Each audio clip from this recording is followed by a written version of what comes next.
जय मसीह की।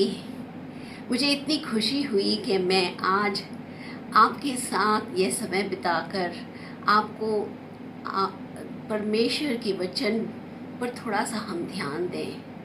आप सब जानते हो कि पिछले हफ्ते में हमने यीशु मसीह के जी उठने की हमने याद करा था और हमने ये उत्सव मनाया था, पूरे दिल से उत्सव मनाया था, क्योंकि परमेश्वर हमारे बीच में है, परमेश्वर हमारे साथ है। इतनी अद्भुत चीज़ है ये कि हमारे परमेश्वर यीशु मसीह हमारे साथ हैं। और आज हम इन घटनाओं की और थोड़ा हमें ध्यान देकर हम इसे देखेंगे। हम परमेश्वर के साथ ये समय बिताएंगे। चलिए एक क्षण के लिए हम आंख बंद करके प्रार्थना करें। प्रभु जी, आप कितने महान हो प्रभु, आपने हमारे लिए कितना कुछ करा है प्रभु। इसी समय पर जैसे हम आपकी सामर्थ्य को हम याद करते हैं प्रभु, आपके वचन से जो हम सीख रहे हैं इसे आशीष करिए। यीशु मसीह के नाम से हम ये मांगते हैं और हमारे दर्शकों ने बोला आमीन। आप सब जानते हैं कि ये इन दिनों में ये बहुत भयंकर दिनों हैं और ये लॉकडाउन के दिन हैं, जब हम कमरे को बंद करके, हमारे घरों को बंद करके, हमारे फ्लैट को बंद करके अंदर बैठे रहते हैं और सोचते हैं कि न मालूम क्या होने वाला है। आप ये समझेंगे कि जब यीशु मसीह इस दुनिया से चले गए थे, जब यीशु मसीह को क्रूस पर मारा गया था, तो उनकी चेलों को भी ऐसा ही अपने मन में ऐसा ही ध्यान हो रहा था, ऐसे ही सोच रहे थे, बहुत निराश हो गए थे कि अभी हमारे मसीह चले गए, हमारे मसीह को उन्होंने मार डाला, अब हम क्या करेंगे, हमें भी तो वैसे ही मार डालेंगे। यहूदियों के मंदिर के लोगों वो हमारे पीछे भी तो पड़ जाएंगे, तो हम क्या करेंगे, हम कैसे बचेंगे इन लोगों से। तो ये ऊपर के कमरे में एक कोने, वो शहर में एक कोने में वो बिल्कुल कांपते हुए बैठे थे उस कमरे में। तो ये हम देखते हैं कि यूहन्ना ने यूहन्ना के सुसमाचार में उन्होंने 20 अध्याय में 19 वर्स से 19 वचन से इन्होंने ये लिखा है। चलो अपन प्रभु के वचन को थोड़ा सा देखें, उस पर थोड़ा सा ध्यान रखें। मेरे दर्शकों, आपके पास बाइबल है तो ज़रूर यूहन्ना का सुसमाचार खोल दीजिए और 20वें अध्याय को खोलिएगा और अपन 19वें वचन से पढ़ रहे हैं। इसका टाइटल दिया गया है चेलों पर प्रकट होना। उसी दिन जो सप्ताह का पहला दिन था, संध्या के समय, जब वहाँ के द्वार जहाँ चेले थे, यहूदियों के डर के मारे बंद थे, यीशु आकर उनके मध्य खड़ा हो गया और उनसे कहा, तुम्हें शांति मिले। प्रभु यीशु मसीह उनके बीच में आए और उन्होंने कहा, तुम्हें शांति मिले। जब वह यह कह चुका तो उसने उन्हें अपना हाथ और पंजर दोनों दिखाए। तब चेलों प्रभु को देखकर उल्लसित हो उठे। अतः यीशु ने फिर उनसे कहा, तुम्हें शांति मिले। जैसे पिता ने मुझे भेजा है, वैसे ही मैं भी तुम्हें भेजता हूँ। और जब वह यह कह चुका तो उन पर फूंका और उनसे कहा, पवित्र आत्मा लो, पवित्र आत्मा लो। यदि तुम किसी के पाप क्षमा करो तो वे उनके लिए क्षमा कर दिए गए हैं। यदि तुम किसी के पाप बनाए रखो तो वे बनाए रखे गए हैं। कितनी अद्भुत बात है कि प्रभु यीशु मसीह जो क्रूस पर मारे गए थे, जिनका जिनका जीवन वैसे उनके लाश से, उनके शरीर से जीवन बिल्कुल चला गया था, कि तीसरे दिन वो अपने चेलों के बीच में आके उन्हें शांति दिया उन्होंने। देखिए, प्रभु यीशु मसीह ही आपको शांति दे सकते हैं और कोई नहीं शांति दे सकता। तो हम ये देखेंगे आज कि ये जो उत्सव हम मना रहे थे, ये जो उत्सव हमने मनाया ईस्टर दिवस पर, ये उत्सव है खुशी की उत्सव, शांति की उत्सव, सामर्थ्य की उत्सव और एक नए जीवन की उत्सव। मैं दोबारा कहती हूँ, खुशी की उत्सव, शांति की उत्सव, सामर्थ्य की उत्सव और एक नए जिंदगी की उत्सव। देखिए, जैसे वो ऊपर कमरे का दरवाज़ा बंद करा गया था क्योंकि वो डर के मारे में बैठे थे, वैसे ही हमने हमारे घर के जो दरवाजे हैं वो बंद हैं। हमारे घर की जो द्वार हैं उनसे हमने वहाँ पे ताला लगा के रखा है हमने, क्योंकि हम डर के मारे अंदर बैठे हुए हैं। पर मेरे प्यारे मित्रों, आपको डरने की कोई ज़रूरत नहीं है, क्योंकि हमारा यीशु मसीह उन्होंने हमें ये खुशी दी है, ये संतोष दिया है कि वो हमारे साथ हैं। जैसे उनके चेले निराश होके बैठे थे, वैसे भी हम भी निराश होके बैठे हैं। आपको ये मालूम हो गया होगा कि ये इतवार की बात है, जो एक डॉक्टर, जैसे हमारे डॉक्टर सर्कल में एक डॉक्टर की देहांत हो गई।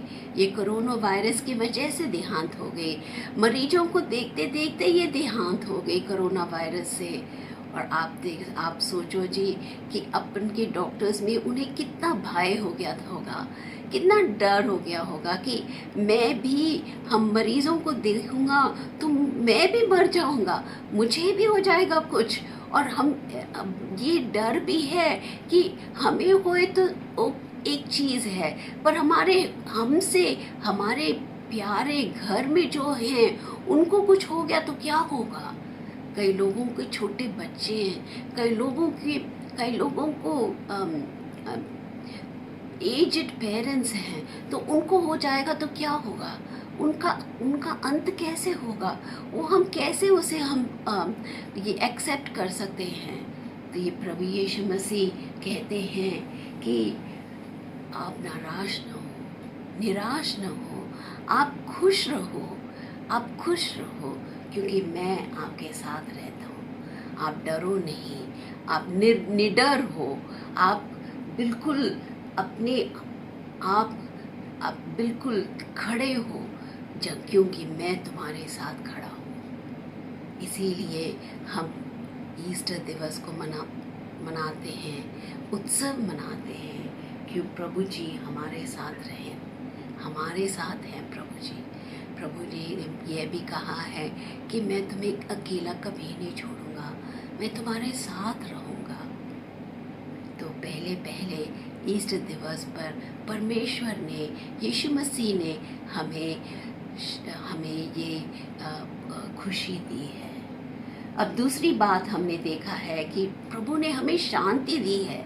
जब वो कमरे के अंदर आए, उन्होंने देखा कि उनके चेले बिल्कुल निराश हो गए हैं, बिल्कुल जैसे डिप्रेशन में हो गए हैं, और उन्होंने कहा कि आप निराश न हो, आप फिक्र मत करो, मैं तुम्हारे साथ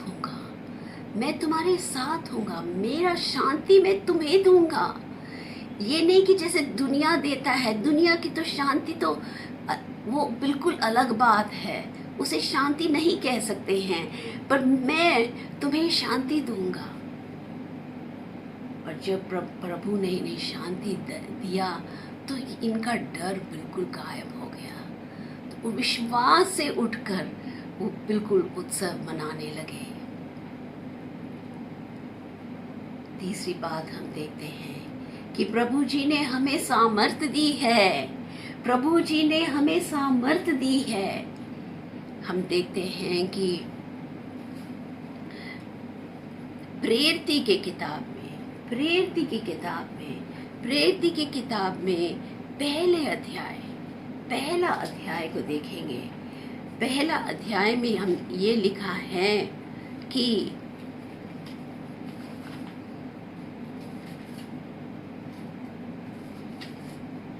प्रेरित का पहला अध्याय और 8वां वचन आप देखेंगे। प्रेरित का पहला अध्याय 8वां वचन, जिसमें लिखा हुआ है, परंतु जब पवित्र आत्मा तुम पर आएगा तो तुम सामर्थ पाओगे और यरूशलेम, सारे यहूदियों और समरिया में, यहाँ तक कि पृथ्वी के चारों कोनों में मेरी साक्षी होगा।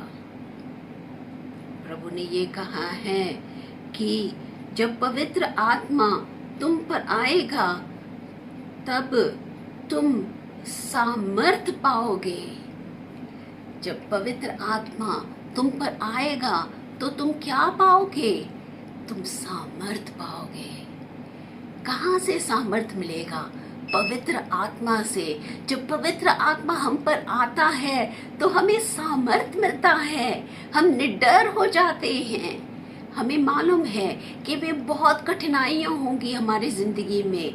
हमें मालूम है कि हमें बहुत कुछ सहना पड़ेगा, पर जब पवित्र आत्मा हमारे ऊपर आता है, हमारे दिल में आता है, जब प्रभु पवित्र आत्मा से हमें आशीष करता है तो हम निडर हो जाते हैं। Hallelujah, hallelujah. खुश रहिए मेरे भाई बहनों, उदास न होना, प्रभु तुम्हारे साथ है। तो फिर इन्होंने बोला है कि जो रोमर की किताब 8वीं किताब में लिखा हुआ है कि पवित्र आत्मा जो हमारे यीशु मसीह को जी उठा, वो ही पवित्र आत्मा तुम्हें तुम्हारे जीवन में सामर्थ्य देगा। जो पवित्र आत्मा ने यीशु मसीह को जी उठाया, वो ही पवित्र आत्मा, सोचिए इतना सामर्थ है इसमें, वो ही पवित्र आत्मा आपके जिंदगी में रहेगा। Hallelujah, hallelujah.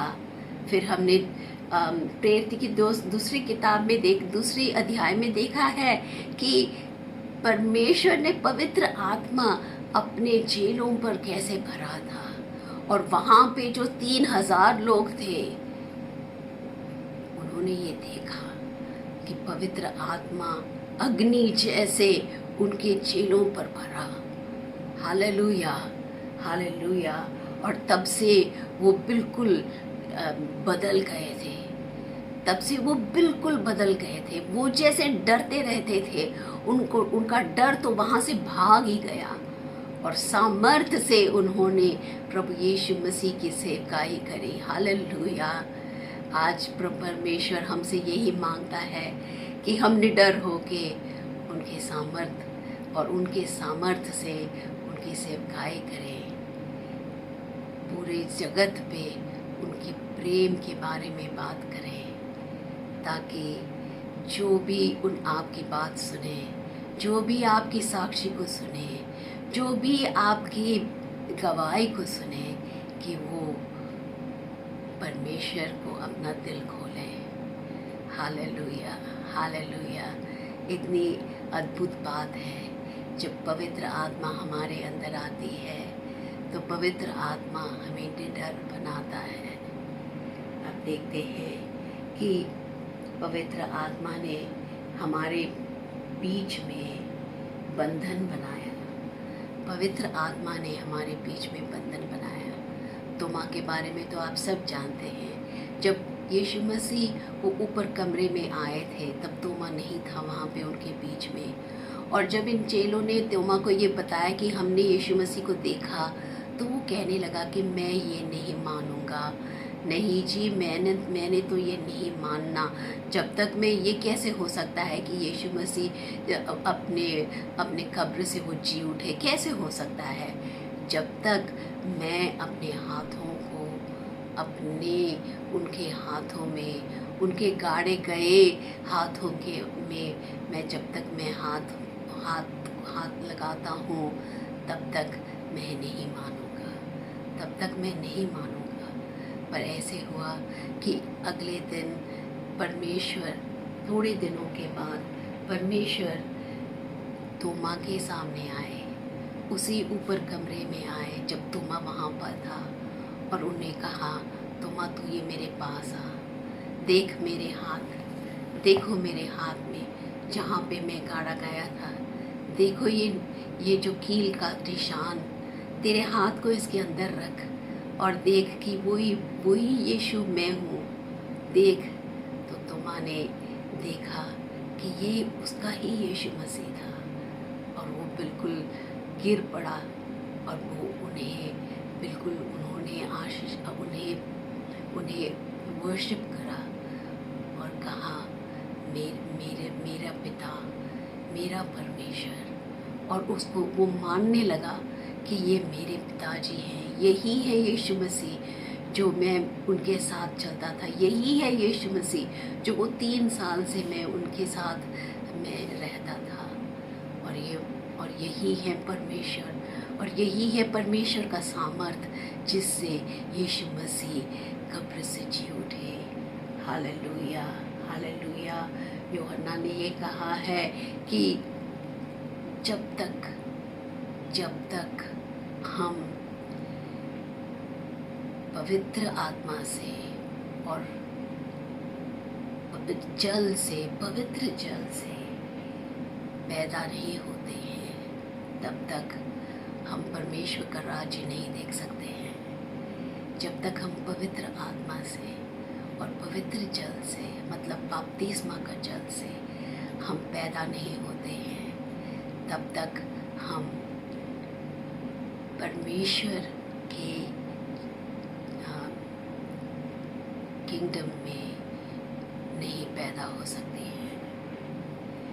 क्योंकि पवित्र आत्मा तो सामर्थ है, पवित्र जल तो साफ हमें करता है। तो ये साफ करे जो पापों से हम धुल जाएं और हम पवित्र आत्मा के हमारे अंदर भर जाए, तो हम परमेश्वर के राज्य में प्रवेश कर सकते हैं। Hallelujah, hallelujah. तो ये लॉकडाउन की एक्सपीरियंस है कि ये 14 दिन के लिए हम बंद रहे हमारे घरों में। 14 दिन यीशु मसीह जंगल में गए थे प्रार्थना करने के लिए, जहाँ उसे शैतान ने उसे बिल्कुल धमकाया। ये 14 दिन जो बाइबल में बहुत अनोखी चीज़ है। 14 दिन के लिए हम अभी बैठे हैं घर के अंदर, और यहाँ पे हम भी पछताते हैं। 14 दिन लेंट के 14 दिन होते हैं, और ये लॉकडाउन के 14 दिन हुए हैं। तो इन 14 दिन में हम पछता के परमेश्वर के मुंह को हम ढूंढें, परमेश्वर के सामने हम बिल्कुल सबमिट करके हम बिल्कुल उन्हें आराधना करें। मेरे प्यारे भाइयों बहनों, आप भी परमेश्वर की शांति, परमेश्वर की सामर्थ, परमेश्वर की खुशी और परमेश्वर का नया जीवन आप भी हमारे साथ एक्सपीरियंस करें, हमारे साथ अनुभव करें। आइए प्रार्थना करते हैं। हमारे प्यारे प्रभु जी, रहिए हमारे साथ, हमारे हमेशा के लिए। यीशु मसीह के नाम से हम मांगते हैं, आमीन।